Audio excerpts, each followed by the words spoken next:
Hi guys, so okay, we're going to look at the coordinate geometry, which is I think test 3 in the AS set. Sorry these didn't get done earlier, it's been technology issues, but let's see how far we get through with it. Okay, a lot of this is GCSE revision, so when you're looking at lines, you've got y equals mx plus c, it's your straight line formulas, but we're going to try to show you some of the quicker ways to do it, and just different methods. It doesn't matter which one you use as long as you get your right answer, but there are some which are more efficient and, you know, you learn when you do, once you do your A-levels. So let's take an equation of the straight line. So you can either use y equals mx plus c, find your gradient, substitute in a coordinate, and then find your plus c. The alternate formula you have is y minus y1, which is a coordinate, m, x minus x1. And we know that our m is our gradient, which is our change in y over our change in x. So we know that m is the same as y2 minus y1 over x2 minus x1, right? So we have a look at our gradient. Now, if in the exam you get these wrong or you get them muddled up, I'll show you how to check on your calculator, but also you've got no harm in just quickly sketching it. So you've got 3, 1, and you've got 4 minus 2. So straight away, you can see you're expecting a negative gradient. So if you don't get a negative gradient, you know you've done something wrong. And sometimes it's actually just nicer to like visualize it, because you can see you're going from 3 to 4, so that's 1, and you're going from 1 to minus 2, so it's 3, change in y is going down 3 over 1, so it's minus 3 is your gradient. And then you pick a coordinate. So negatives get confusing, so we'll pick that one. The y coordinate is 1, so y minus 1 equals minus 3, x minus 3. We open that up, we get y minus 1 equals minus 3x plus 9. We bring the 1 over, and our final answer is minus 3x plus 10. Now, this is quite a straightforward question, but I'm also going to show you how you check your coordinate geometry questions on your calculator. So you should all, if you're doing A-levels or AS levels, have the class quiz. If you don't, I suggest investing in it. And what we're going to look at is, if I show you the calculator and you go to menu, what you can do is you can go to, should be able to go to, there we go, number 6, which is statistics. You're going to choose y equals a plus bx. So we choose that, and you're going to put your x and y coordinates in. So I think we have 3 and 1. You can ignore the frequency. If you have frequency, that's fine, but just leave it as 1. And the other one was 4 and minus 2. Okay. And then you're going to go AC. You're now in statistics mode. Option. And you can go to number 3, which is your regression calc. And if you have a look, you've got y equals a plus bx, which is like y equals mx plus c. So your A is 10, which should be the same as your plus C, and your B is minus 3, which should be your gradient. So you're automatically checking your answers as you go along, because especially in an exam, it's easier to make silly mistakes.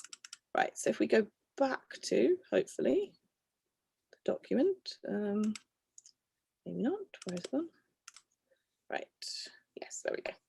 Right, so let's have a look at the next question.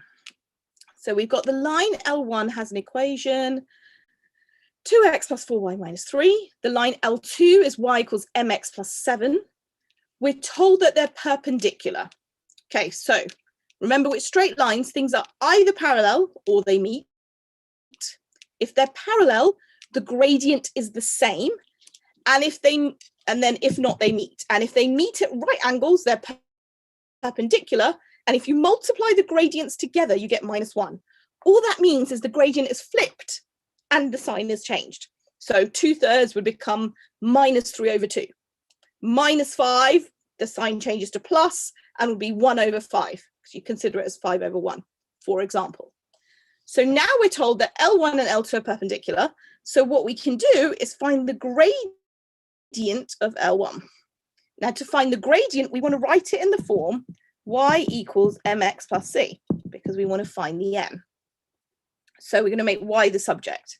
So if we have 4y, move the 2x and the 3 to the other side, and y is going to be minus 2 divided by 4, which is going to give you minus a half x plus 3/4. Now we're not really bothered about anything except for the minus a half, because the bit that we care about is the gradient. And we want to find the line that's perpendicular. So we're going to flip it. So minus 1 over 2 becomes 2 over 1, because we change the sign from a minus to the plus. So your value of m, so m is going to be plus 2. If you just wrote 2, it's fine. And it's obviously implied that it's plus. Then it says the lines L1 and L2 meet at the point P. Find the x coordinate of P. So we're now just going to make them equal to each other and solve it. So we're going to say y equals 2x plus 7. So 2x plus 7 equals minus a half x plus 3/4. Right? Or you could just substitute it into the first one. It doesn't really matter how you do that. I would then times everything by 4. So I'm going to get 8x plus 28 equals minus 2x plus 3. So 10x equals 3 minus 28, which gives you minus 25. So x equals minus 2.5. Again, you could have used your calculator and substituted in 2 simultaneous equations. Now, if you don't know how to do that, you go to, actually, let's show you. So on your calculator, you could go to, all right, let's just, oh God, what have I done? Menu 1, let's go back to normal. Go to menu. You go down to equation function, hit the equal sign, and you're going to choose simultaneous equation and number of unknowns 2, because there's obviously an x and a y that you don't know. So we're going to pick 2. And then we're going to substitute in the equations. So we had, I believe we had 2x plus 4y equals 3. So we're going to have 2x plus 4y, and we make that equal to 3. And our other equation was y, if we put the y minus 2x, so let's say that x was minus 2 and plus 1y equals 7. If I hit equals, we see we get our minus 2.5. Again, I would just use it to check, particularly if you're doing internal exams. In the real exam, you obviously can type it straight in, but sometimes school will insist that you do it step by step. So if that's what they'd like you to do, that's what you need to be doing. Okay, so back to the questions. Question 3. A circle has an equation. The line L is a tangent. Find an equation of the line. So we're looking for the equation of a tangent. So now let's think about what we need, what bits of information we need. So if we have a circle, any circle at all, so we've got a circle and we've got a tangent. We know that from the center to that point where the tangent is, it meets at a right angle. So if we know the gradient of this line here, we can find the gradient of our tangent. So the important bit that we need to glean from this is the center, right? We're not really concerned with the radius. All we care about is the center. Now, if you remember how to do that, you're doing lots of little completing the squares.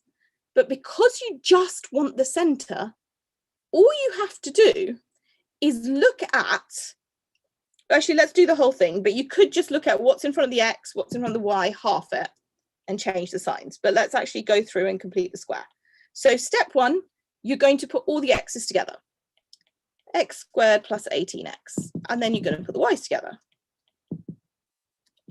And we're not going to worry too much about the 30. And then we're going to take this, we take what's in front of the x, we half it. right? We hit squared, minus 81. Y minus 1 squared, minus 1, because you square it and take it away, plus 30 equals 0. Now, we don't really need to clean that out or sort that out at all. But if you wanted to, you've got 81 plus 1 minus 30, so you've got 52. So your final, which straight away tells you that the center is, that is 50, yeah, 52, my mental arithmetic failing me right now, is minus 9, 1. So we know this point here is minus 9, 1. We've got minus 5, 7. Okay. Which doesn't make sense because they're not the right scale, but it doesn't matter. And we're going to find the gradient between the two. So we're going to do y2 minus y1 over x2 minus x1. So when we do that gradient, we're going to get 7 minus 1 over minus 5 minus minus 9, which is going to become a plus. So we're going to get 6 over 4, so 3 over 2. Right.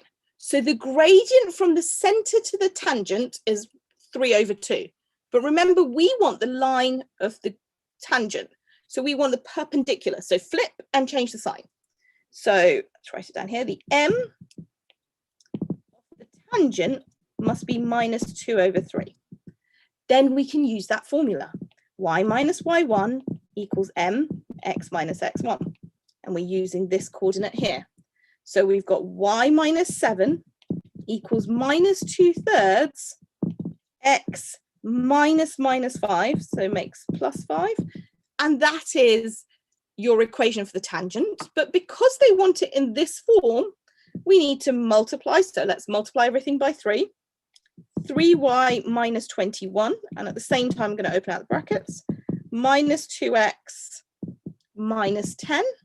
And then put everything together on one side, and you get your final answer of 2x plus 3y minus 11 equals 0. I know that's a bit all over the place, but hopefully that makes sense. So a circle, complete the square, and then we're going to use that formula. Right, next question. A tree was planted in the ground. Its height was measured t years after planting.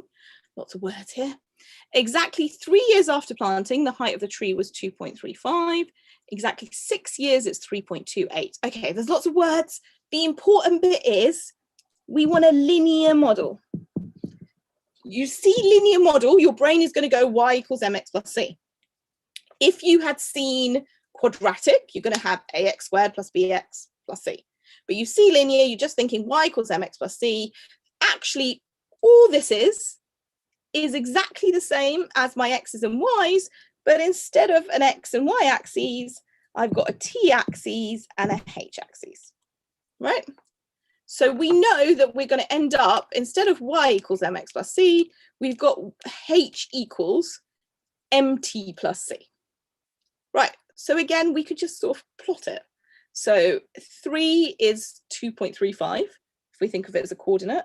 So 3 and 2.35, and 6, let's say 6 and 3.28. So we've got a positive line. So we're expecting a positive gradient. So again, we do our change in y over our change in x. So we've got 3.28 minus 2.35, so that's our m, over 6 minus 3. Stick that into your calculator and you'll get 0.31. So now we plug in our formula, y minus y1 equals m x minus x1. So let's use, it doesn't really matter which one, y minus 2.35 equals 0.31 x minus 3. Oh, sorry, we don't want x and y, apologies. We want, that's all right, we'll change it in the next slide. We want h's and t's. So then when I clean that out, I'm going to, instead of y, write h. So h equals 0.31t, move everything to one side, plus 1.42. Okay. The height of the tree was approximately 140 centimeters when it was planted.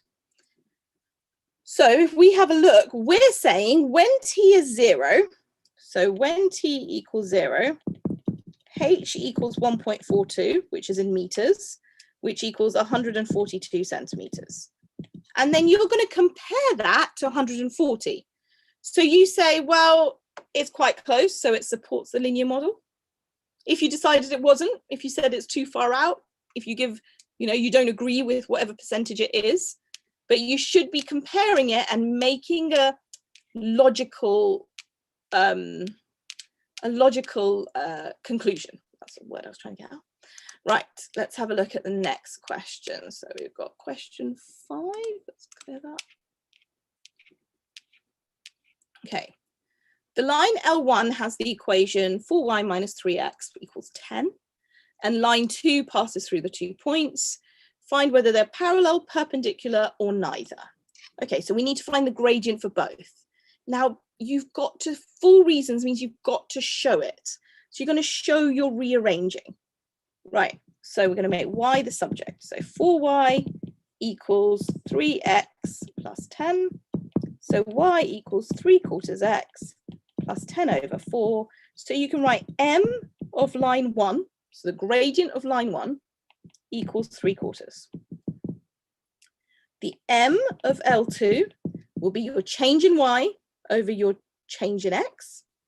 So we have minus 1 minus 8 over 5 minus minus 1. And again, sketch it if you need to see it, and you get minus 3 over 2. Now you can see they're not parallel, they're not perpendicular, so it's neither. But you have to go through the process of saying that. So you're going to say m of line 1 does not equal m of line 2, therefore not, those 3 dots mean therefore, not parallel. m1 times m2 does not equal minus m, therefore not perpendicular. And then you're going to write so neither. Now, I marked this exam question and lots of people got the gradients. So they got the 3 marks, however, they didn't get the final mark. It might feel like it's just a mark, I've got to write so much, but that mark is your difference potentially between, your A and your B. Right, let's have a look at the next question. It does not want to clear. There we go. Right, a circle has an equation x squared plus y squared minus 4x plus 8y minus 8. We want to find the center and the radius, so we're going to complete the square for the entire thing. So let's have a look. Let's put the x's together. Y squared plus 8y. I'm going to move the 8 to the other side. Half what's in front of the x, square it, minus this number squared. Doesn't matter whether that's a plus or minus inside the bracket. Half what's in front of the y, squared, square the 4 to give you 16, minus the 16 equals 8. Move everything onto one side in terms of the numbers, and you get 28. So remember, a circle is x minus a squared plus y minus b squared equals r squared, where AB is your center. So we change the signs of whatever's there. So your center, you've got minus 2 inside that bracket for the x coordinate, it becomes plus 2, plus 4 becomes minus 4, and your radius is just the square root of 28. Put that into a calculator, it'll tell you it's 2 root 7. Now you've got the straight line is a tangent to C. I always think it's easier to picture it. So let's think about what this is saying. So we've got 2 minus 4. So we've got something there. We've got something goes over. Okay, my very, very dodgy circle. We've got a circle. And we've got x equals k.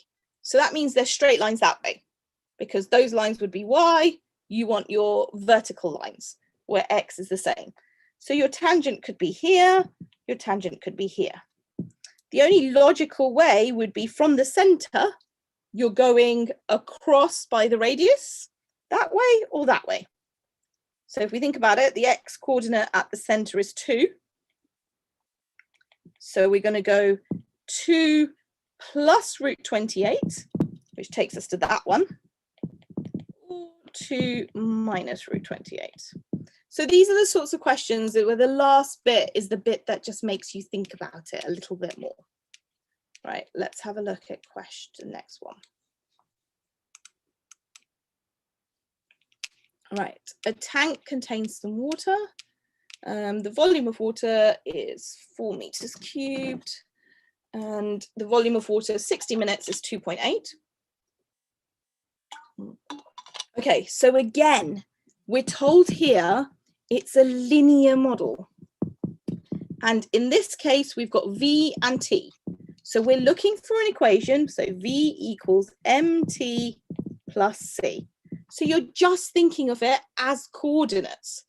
So what are your coordinates? Your volume in the tank, 24. So 24 and 4, 60 and 2.8. So you're going to find your gradient using your change in Y over your change in X.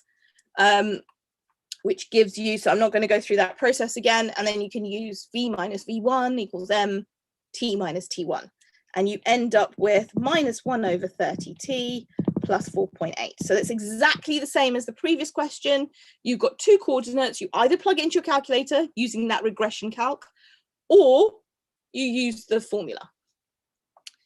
Then it says use this model to find the initial volume. It's essentially a fancy way of saying your plus C. So your initial volume will be 4.8, but because it's measured, it's going to be meters cubed. And the time taken to empty.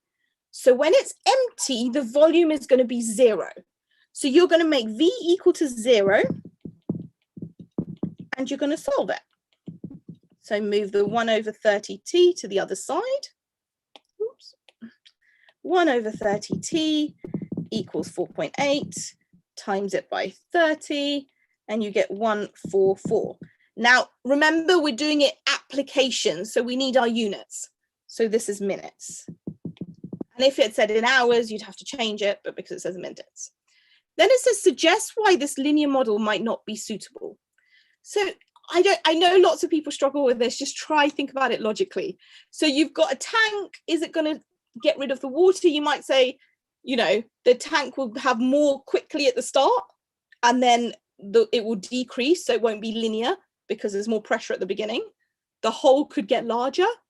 Something could block it so it doesn't run through as easily.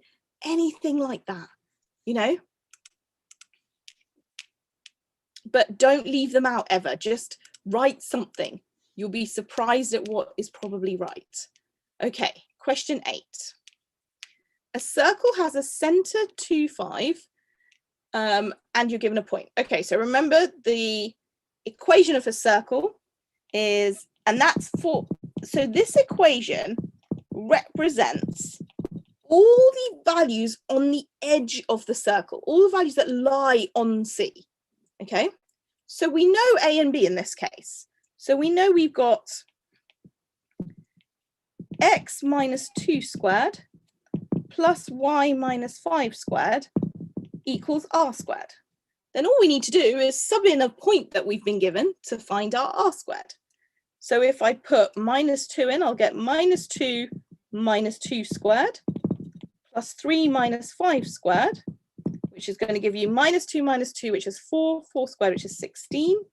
3 minus 5 is minus 2 plus 4, which gives you 20. So your final equation is x minus 2 squared plus y minus 5 squared equals 20. The line L is a tangent to C at the point P. Okay. So we know it's a tangent. And the point 2K lies on L, find the value of K. All right. So if, let's put that, clear that and just write that equation out again. So we had x minus 2 squared plus y minus 5 squared equals 20. So let's think about this. If we've got this center, which is 2, 5, And we've got this tangent which lies on, can you notice the x coordinate is the same as our center, right? So it's 2k. So it's along, so it's somewhere, so this point, if you like, is 2, and we don't know whether k is positive or negative. So if we, let me actually draw it on an axis and you'll see what I mean. It'll be easier to visualize. So if I get rid of that and draw it on an axis for you. So let's draw circle, and we want the center to be 2 along and 5 up. So think like that. That's 2 and that's 5. Right. So we know that the x coordinate of where the tangent passes is the same as the x coordinate of the center. So x is 2 is here. So that means everywhere along this line will be x is 2. So let's say the tangent is here, for example. Okay. Right. So we know going to this point here, there is no change in x because the change in x is 0, right? But our change in y is the bit that we don't know. So it's k minus 5 minus k. So if we think about it, what must our gradient be? So our gradient is going to be, so if you think about it, you've got 5. Let me find an easy way to explain this because I've just realized I have probably, the line is a tangent to C. Oh, wait, I've overcomplicated this question. Apologies, scrap everything I've just said. It's much easier than I'm making it out. Oh, okay, cool. Sorry, this is what happens. See, I really should have checked these before I read the question. This is also, it's at the point P. The tangent is at the point P. My bad. This actually makes it really easy. Right, so minus 2, 3 lies on C. So we just want to find minus 2, 3. We just want to find, that's even easier, the equation of this. Sorry, I thought that was the point at which the tangent was on. So scrap everything I've just said. For part B, let's start that again. We're just finding the equation of the tangent using this coordinate and using the center. Okay, so we're going to do 5 minus 3. So change at the gradient. So the m of the tangent is my change in y over my change in x. So 2 minus minus 2. So we get 5 minus 3, which is 2 over 4. So we get a half. So that's the m of, sorry, from the center to the tangent. So the center to the tangent. So therefore the m of the tangent is perpendicular. So you flip it and change the sign. So you get minus 2. We're going to do y minus y1 equals mx minus minus 2. And now we want to say in this equation, when x is 2, what is y? Even easier. So if we just rewrite that properly, minus 2x, we'll get plus 4, 3, so we get minus 1. And then we sub in when x equals 2, y equals minus 4 minus 1, which is minus 5, which is 20 times easier than what I was trying to do. So all you're doing is you're finding the equation of the tangent and subbing in your points. Awesome. Right, let's redeem ourselves in the next question. Right, question 9. Oh, all right, we're almost done. Again, find the coordinates and the center of the equation. So again, we're going to go through that same process of completing the square. So let's complete the square. Right, so we've got, put our x's together and put our y's together. Right, take what's in front of the x and half it. Square that, so square the 3, and then take what's in front of the y, half it, minus the square, and let's sort that out.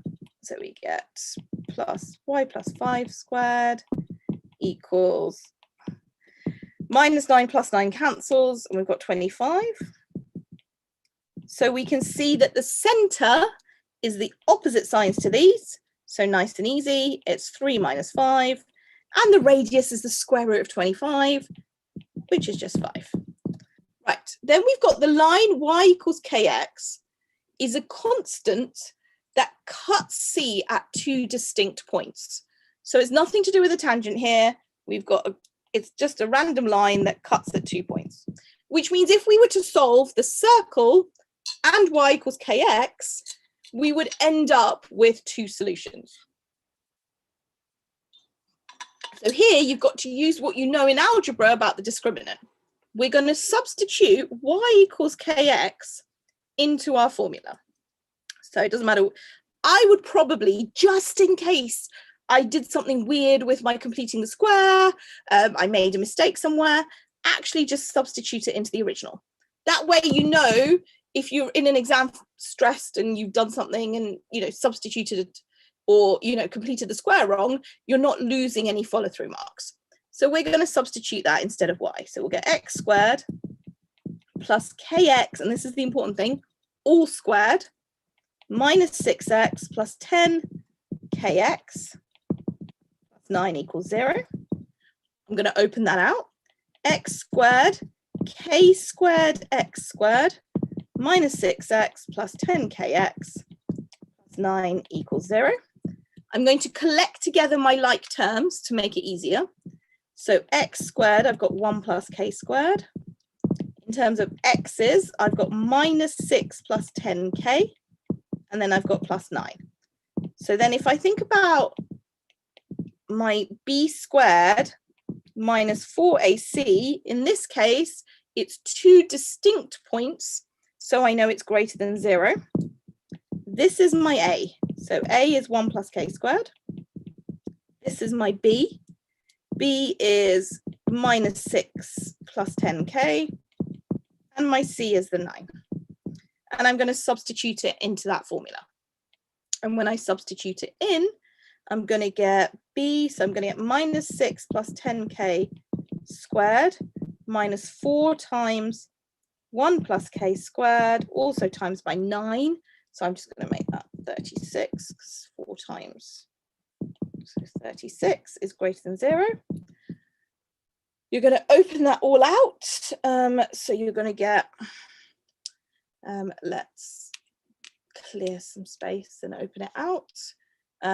So if I rewrite this line here, so I should really have thought about how to do this. Let's clear this diagram here.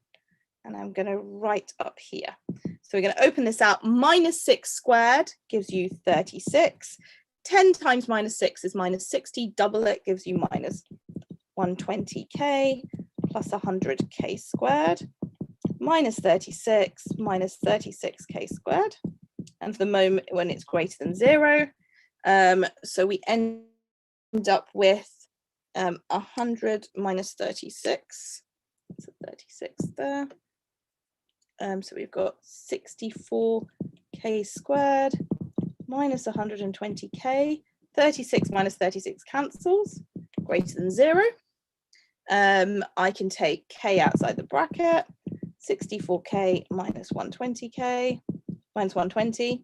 So then I get k, I've got 2 answers. I've got 0, and then I'm going to get 120 over 64, which is 15 over 8. So k must be less than 0 and greater than 15 over 8. In your calculator, you've also got an inequality button, which you could have just put it into to get your values. Apologies for the big mess. I will, over the summer, clean these all up. So hopefully you'll have nice, beautiful work solutions. But these, the idea is to get these done before your end of years. Right, so a different circle has an equation. Given that C2 lies entirely in the 4th quadrant, find the range of values for K. Right, so first of all, step 1, exactly the same as what we've always done. So we take this and we're going to complete the square. Put the x's together first, put the y's together, and sort of ignore this k for the moment. Y minus 4 squared minus 16, y plus 6 squared minus 36, plus k equals 0. And then you've got 36 plus 16 gives you 52. So you've got x minus 4 squared plus y plus 6 squared equals 52 minus k. Now, say you're in the exam and you're like, which one's the fourth quadrant? Is it 1, 2, 3, 4, or is it 1, 2, 3, 4? The clue here would be the fact that your center is fixed. So think about where your center is. Your center is, so here your center we know is 4 minus 6, and your radius is going to essentially be the square root of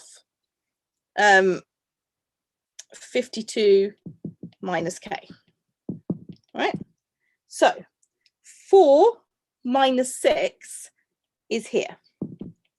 So this must be, if the whole circle is in the fourth quadrant, that's got to be your fourth quadrant, right? So we've got our circle, and we know that the whole thing has to lie here. So the way the quadrants work, it's 1, 2, 3, 4. Okay, so now the maximum, if we want it to sit there, the maximum this can go is, well, this way or this way until the edge. Sorry, imagine the whole thing. So the 4 is less, if you like. I have not drawn this very well. Let's move the axes. Right, so if I put the axes there, minus 6 is a little further down. There we go. So this is the maximum, and this has to be, that's where your radius has to lie, right? So you've got, it lies in that quadrant if 52 minus k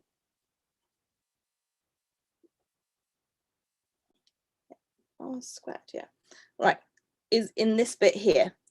So, oh God, sorry, my I had the eraser on. So essentially, we're going to have this distance here. Your radius can't be more than 4. So we know that 52 minus k, the square root of that, has to be less than 4. So that means 52 minus k has to be less than 16. So k has to be, if we move it that way, greater than 36. But also, if that k became negative, then it would make the whole thing positive and make it bigger.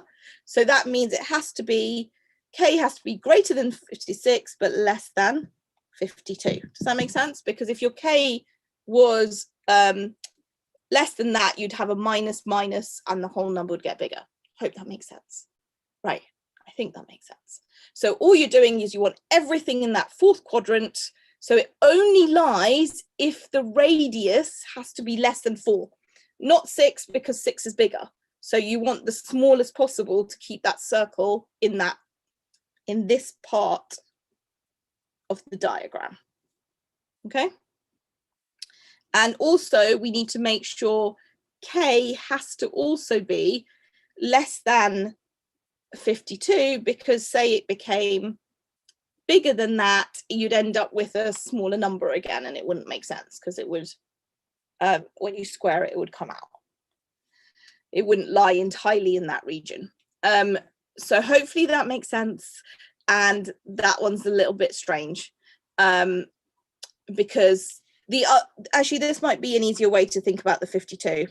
I do know when I tried to explain this recently to a student, this made more sense to them. So if you have 52 minus k, your radius has to be bigger than 0. You can't have like a smaller radius. So that's where your K has to be.